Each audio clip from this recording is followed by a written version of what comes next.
Kei kona iau me ki rā kia whaka tuwhire hea I tēnei te tatau mo enei ngā manuhiri e noho kei wainui a tata. Mine is the role and the privilege to open the doors, metaphorically speaking, to say welcome to you. Hoi ana ko tāku e tūnei te mihi ki enei me ki rā te tira, rangatira, e tai kei wainui a tātai.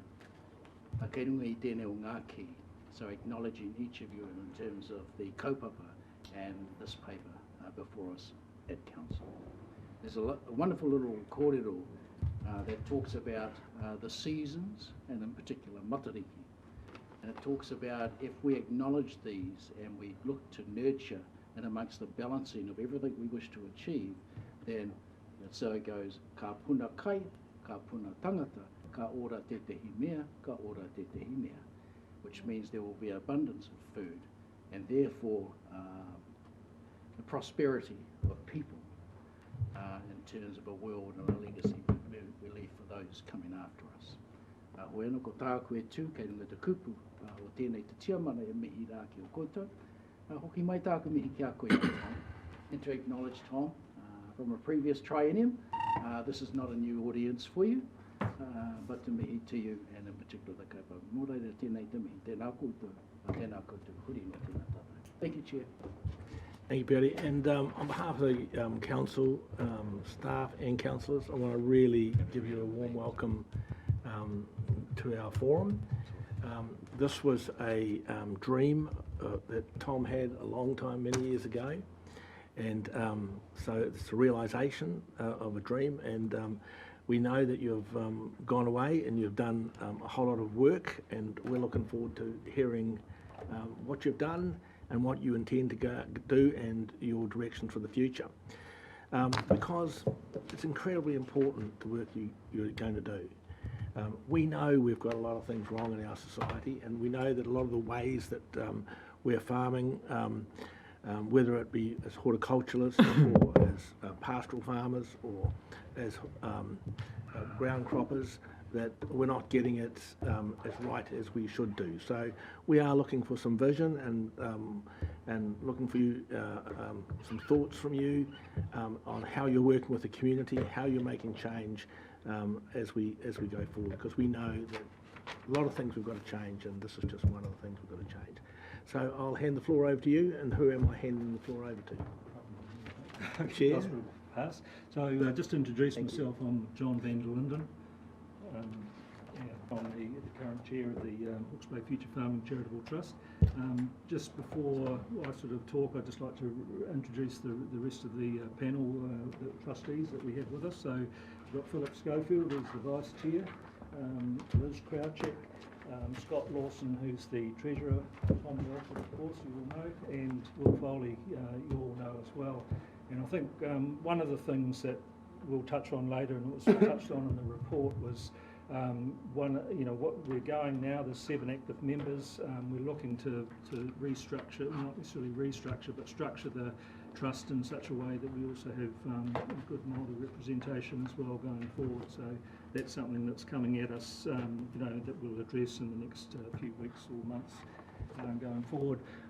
So just about the trustees, I think I know these numbers don't add up to 7, but we've got 4 current farmers, 3 current or ex-growers, and 3 actively people actively servicing the primary industry in a range of sort of tasks. So there's a lot of experience, a lot of enthusiasm, and I think all the trustees are very, very positive about the future of Hawke's Bay, brand Hawke's Bay. So that's a great bunch to work with. I think we all offer different perspectives, but work well together as a group.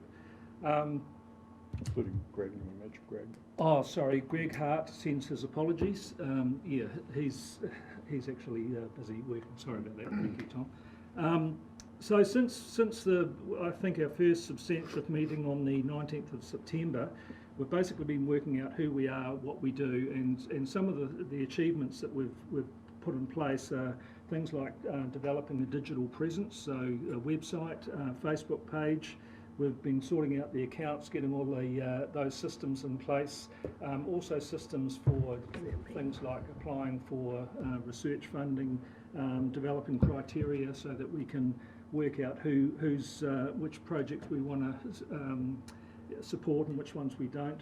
And making a lot of industry linkages. There's a lot of people here that already have linkages, so bringing those linkages forward with the trust is very, very important. The other thing, we've developed a vision and a mission. Now, I'll just read those out. The mission is already stated, but the vision is to make Hawke's Bay the pride of our entire community. I think the word community is very, very important there. And the mission is to inspire, promote and celebrate profitable farming systems that enrich the environment and the community. So I think one of the other things is all trustees believe that we should have a long-term focus on the soil health, in particular carbon, in terms of as an indicator of a vibrant, healthy soil. And but not only just soil health on its own, it's also the interaction between the plants and the animals and how on that land as well. And I think that's something that is common right across all the trustees.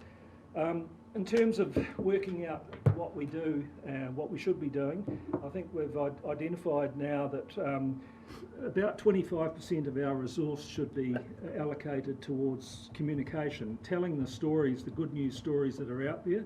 There are a lot of people that are doing very good things, and they might not necessarily be all the whole system changed in a very positive way, but they're parts of their growing system or farming systems that are actually working very well. And so if we can capture those stories and promote them, that's got to be positive for the rest of the farming community. In particular, things like riparian planting on slopes. I was involved with a soil water project where we saved up to 80% of the water we normally used by just changing the way that we approach the water scheduling in the application. So stories like that are really powerful if you can get those out into the community. The second part of what the Trust's priorities are really around evidence building. I think Greg, who's not here today, well, there's a common saying that goes, I'll believe it when I see it, but Greg actually had a nice twist on that, which is I'll see it when I believe it. And I think there's a number of things at the moment in terms of regen farming where perhaps some people's eyes are quite blinkered to it, and so what we need to do is actually prove that it can actually work and provide some empirical data to back up that it's not only profitable but it's good for our environment, and then more and more people will actually take that on. So those are our two main priorities, and about 75% of our resource will go towards that evidence building, as we call it. But one of the other things that we've actually already started on, and I think will become a bigger and bigger part of our trust, is actually the extension, because it's all very well telling the stories, but I think a lot of the benefit of what the trustees do is actually getting people to helping people take their first steps towards that future. So with that in mind, things like workshops, sometimes like the Regen Ag workshop we did recently in Clive and Central Hawke's Bay, attracted over 300 farmers, which is a fantastic result. But sometimes the end game can look a bit daunting, so you need to take it back and sort of hold their hands through the first steps, and I think that's a big part of what the Trust will do in the future. And so that might require a little bit more resource than we've currently got, or reallocation of the resource that we've currently got. Lastly, I'd just like to cover off some of the projects that we've approved. So we've committed about $6,000 towards doing some profiles of farmers, and if that is successful, we will do at least 6 profiles. So they're $3,000 per profile, which is quite a lot, but it involves videos and research, and so we will do more of those. The other thing, we've committed $12,000 towards carbon measurement. Scott, you might cover this in your reports, I'm not sure. And then we've also committed some funding, but up to $40,000 for an economic environmental model that Barry Riddler's doing, called a E2M model. So that's part of the process of gathering that empirical data to back up, the changes in farming systems. And then we've also spent some money on the Regen Ag workshops that were currently carried out by Peter Barrett and John O'Frew, and that was $1,500 plus a little bit for morning tea. And then we've also just committing some money towards grazing management project as well. So that's probably it from me, but are there any questions that you would like to ask the group?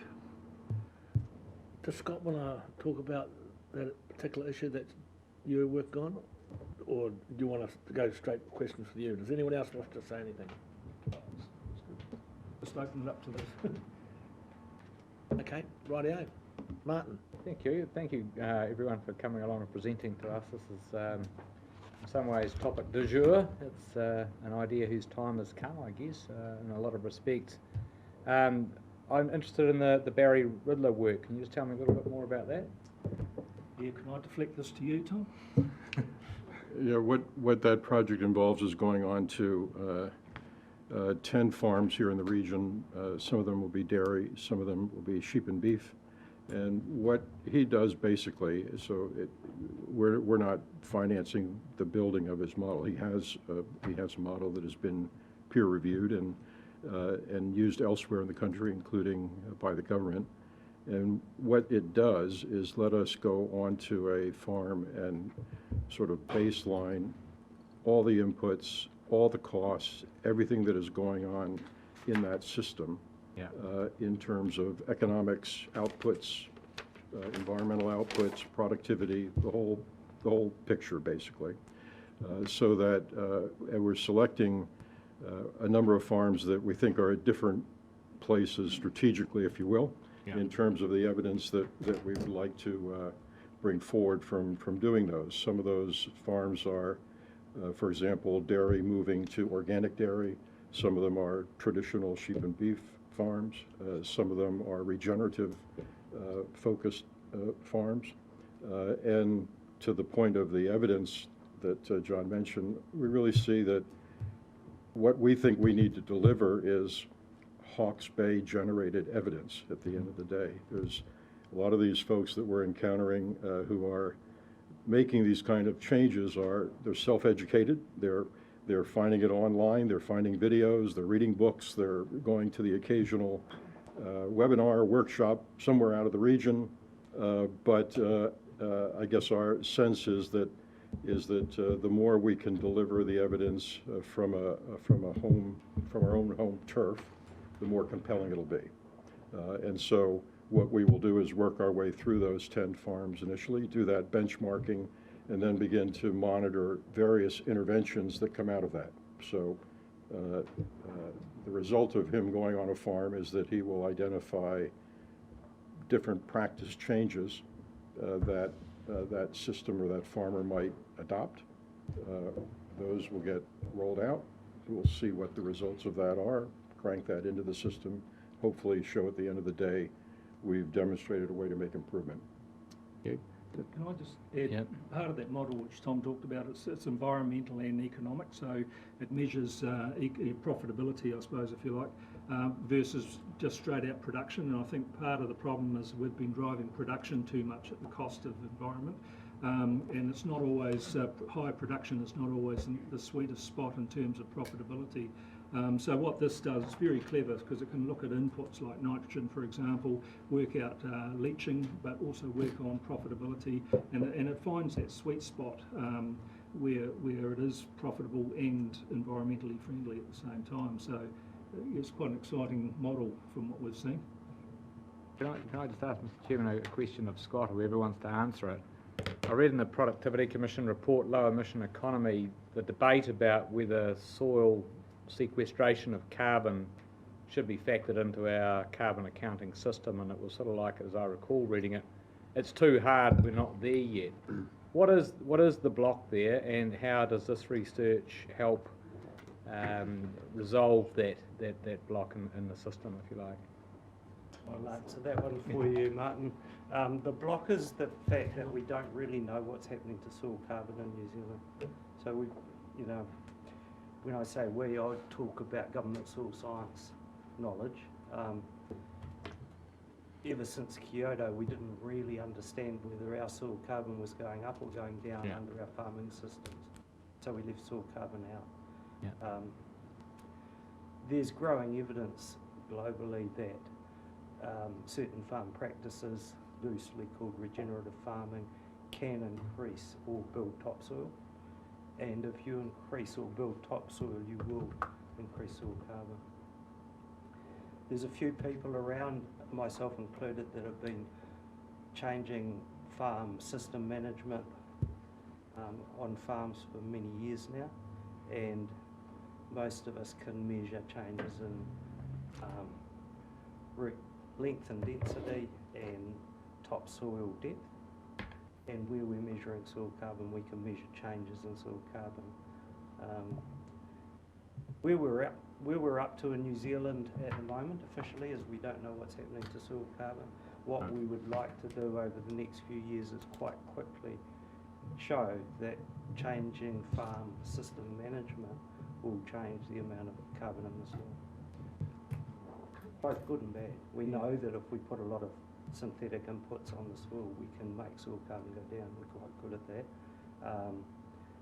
We need to know how to make soil carbon go up and keep it going up. Can I just add, I mean, part of the challenge is actually proving soil carbon from a soil carbon or a carbon accounting point of view, and we're also interested in looking at soil carbon as from a soil health point of view, because increases in soil carbon also, indicate a healthy, productive soil with high water holding capacity. And I think Phil mentioned there was a statistic that a 1% change in soil carbon from 5% to 6%, for example, can hold an extra 150,000 litres of water per hectare, which is the equivalent of 15 mil of rainfall.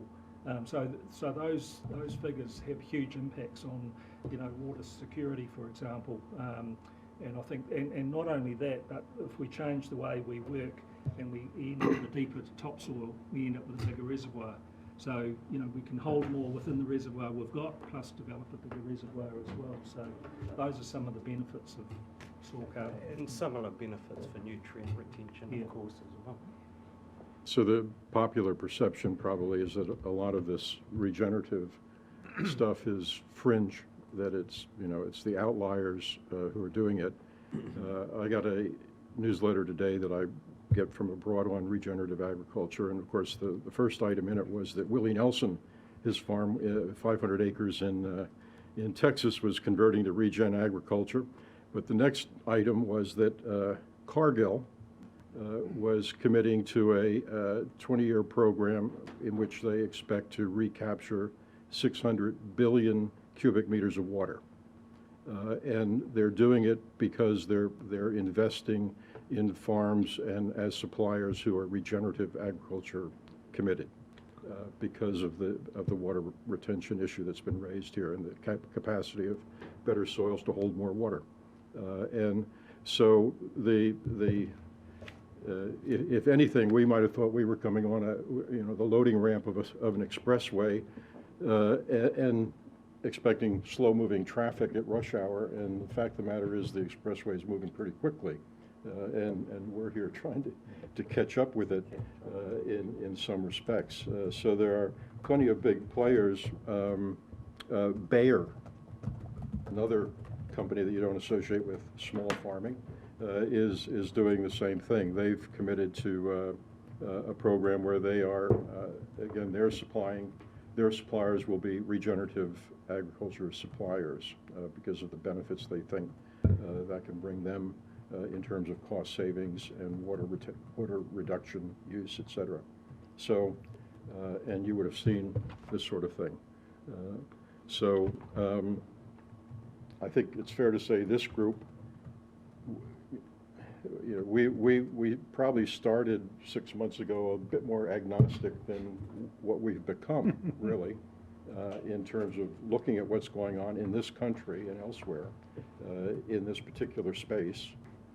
And I think at this point we're not terribly bashful about saying that that's the direction that we want to establish is workable here in Hawke's Bay. Any other questions? Will, do you, anyway, and then I might come to you, Will, as our representative on the committee. Kia ora tātou, thank you for coming in to present. But I'm really supportive of what you're doing. It's very future focused for land use change, and it's timely. It's probably later than we'd like, but hey, we've got to start somewhere. I just want to know a bit more around your relationships within the community, particularly with other council-related forums and groups, such as the Rural Advisory Group Trust or the Tukituki Leaders Forum, just to understand how you fit with those other forums, if there is a fitting point.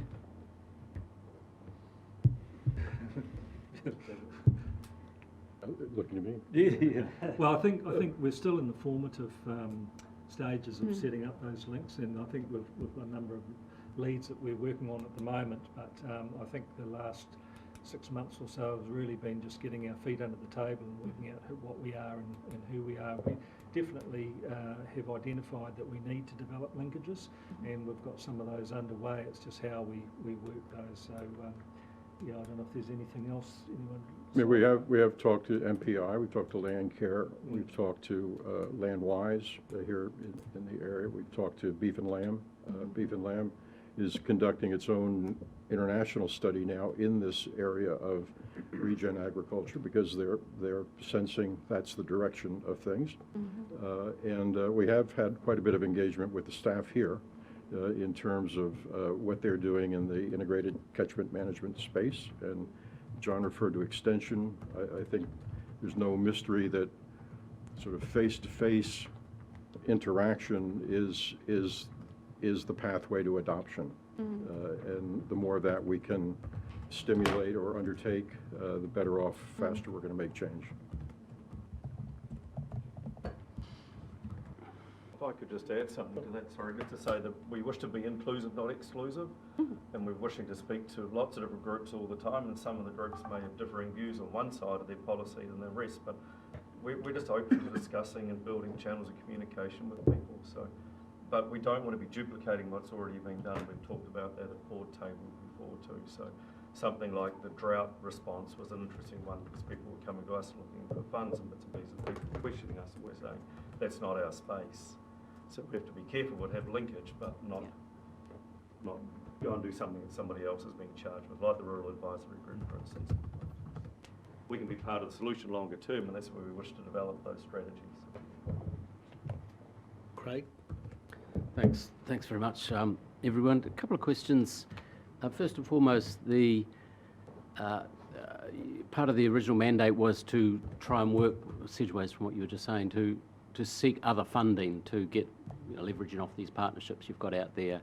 How is that going, and was there anything relatively positive in the pipeline out there to assist with your funding? I'll deal with that if you like.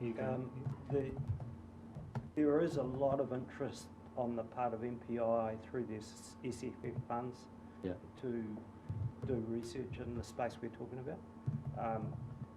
MPI late last year had a workshop and called a whole lot of us together to talk about the work that's required to prove the concepts of regen ag for New Zealand farmers, horticulturalists.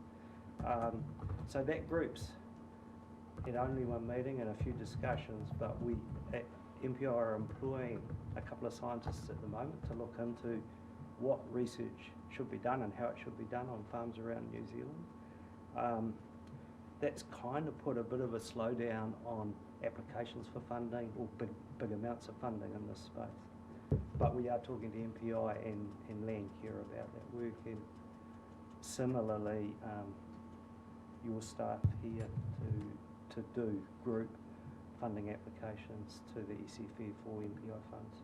So it sounds like you're kind of getting it in kind as opposed to someone else writing a cheque. You're just all in the same game together. No, we're looking for MPI to fund a lot of the costs of the field work that needs to be done. Yeah, okay. So, and I appreciate you only been going for 8-9 months or something, and you've got a pretty healthy bank balance, but your report there shows, you've just been getting everything up and underway. Appreciate that, no problem there at all.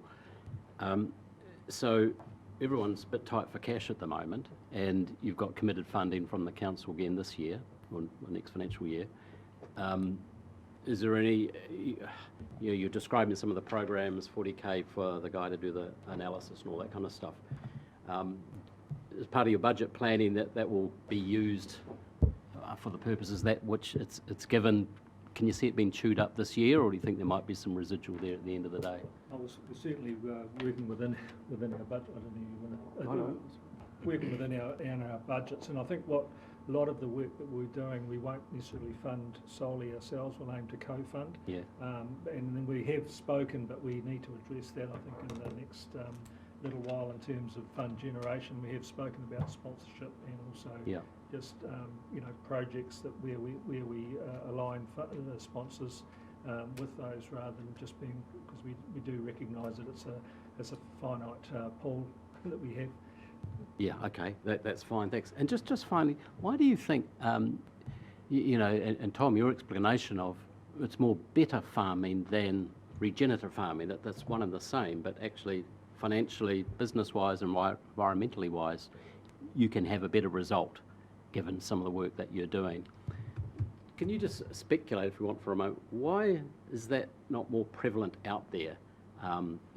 Someone doing 1,500 acres in Tico or something, as they always have. Yeah, well, we're a bit worried about the question I've asked now. But there's this kind of a failure of the financial incentives don't seem to be getting through if it's as well as been described. And I know people are on board with you and have seen great results.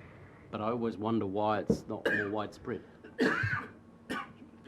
Mainstream agriculture at the moment is supported by synthetic fertiliser and a whole lot of herbicides, fungicides and insecticides. Regenerative agriculture, or the kind of good land management practices that we want to foster, don't have a place for those inputs. So that means most of the agricultural industry at the moment is not that keen on these kind of farm systems, because they're not ready for them yet. They need to change the products that they offer their farmers. That will happen. It'll take time. John's view. He's on. Oh no, I was just going to add, given that I work for one of those, but anyway, one of the things is a lot of production tends to be production driven.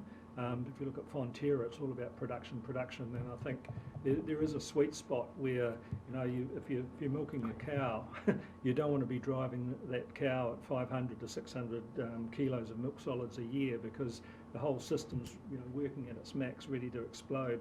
It's better off to have that cow working at 400 kilograms of milk solids a year, and having less inputs, less imported palm kernel oil, less purchased feed, and so there is a sweet spot where you have less inputs, and and that includes the fertilisers and herbicides as well. But and so that's broadly, I think, our agricultural system has been we've been programmed to produce and better, bigger is better.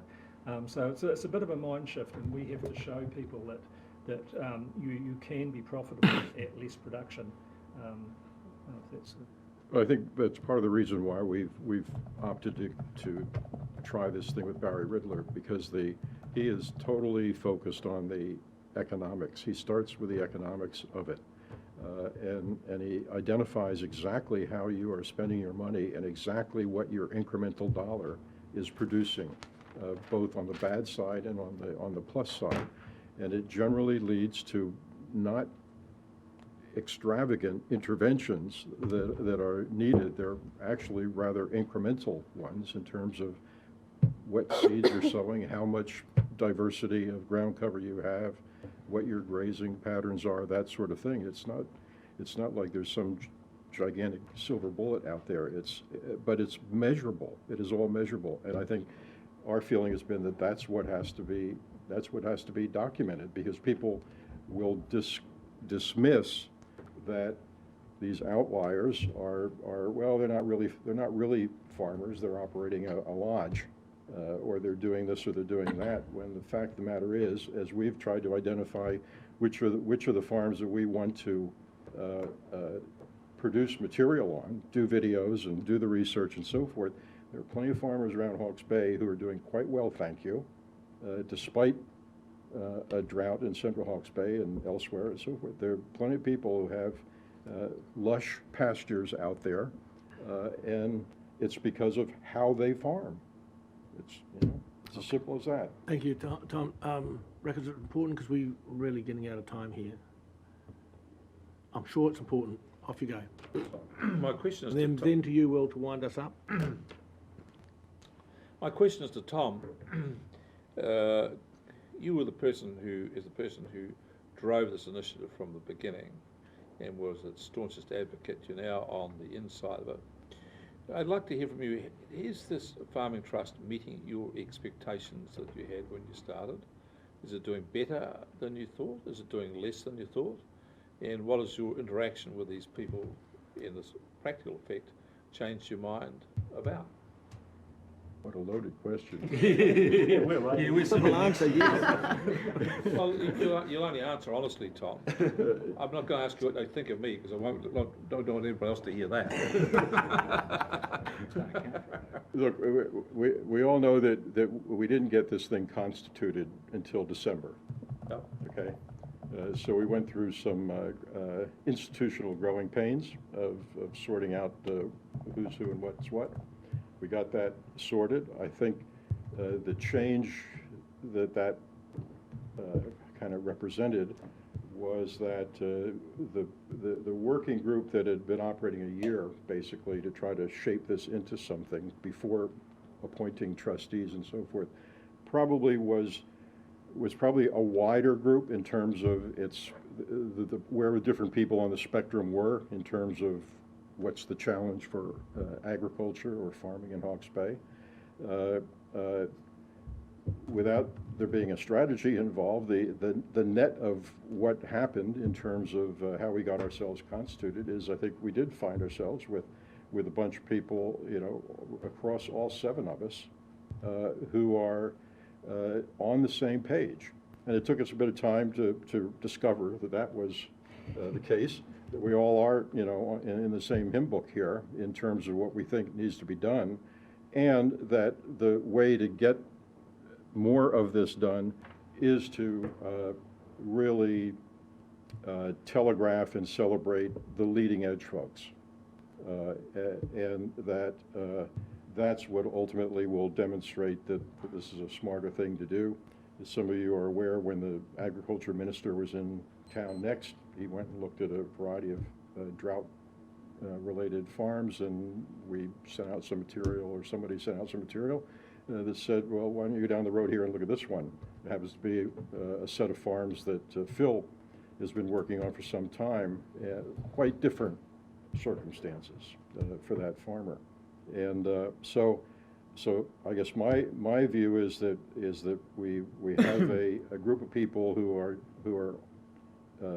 really on the same page in terms of what has to be done and what its benefits could be. You all are debating water security and climate resilience and so forth, and we think that we're pushing in a direction where we would like to see farming practices adopted that make a major contribution to resolving those issues. And we think we can come up with proof.